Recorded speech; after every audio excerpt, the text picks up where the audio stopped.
I was 15 when I first realized that being a fearless, sexually curious girl was risky and dangerous for my health.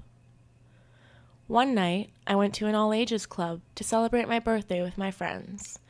We wore outrageous outfits, and I spent my night on the dance floor, making out with an adorable boy.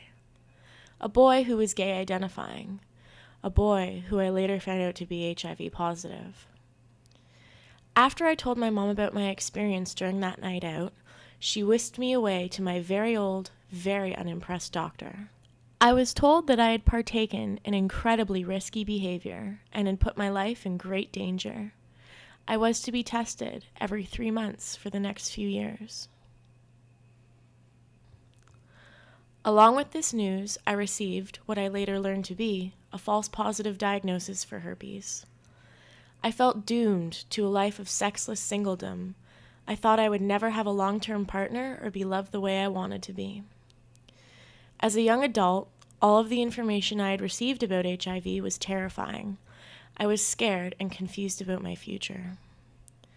My health teacher had told me that this was a disease fostered by sexually promiscuous gay men and drug addicts. I was neither of those things. After talking with people who gave me the proper information and multiple rounds of testing, I became confident that I was in fact HIV negative. I began to question why there was so much stigma and misinformation related to HIV, queer culture, and sex positivity in our society. My doctor had no interest in sharing facts. It seemed like he wanted to scare me away from a life of queer and sex positivity. I sometimes wonder if his motivations came from a place of moral opposition, homophobic pressures, or a sex-negative attitude.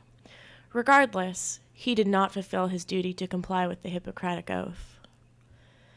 Anger felt good for a while, but eventually I just felt powerless.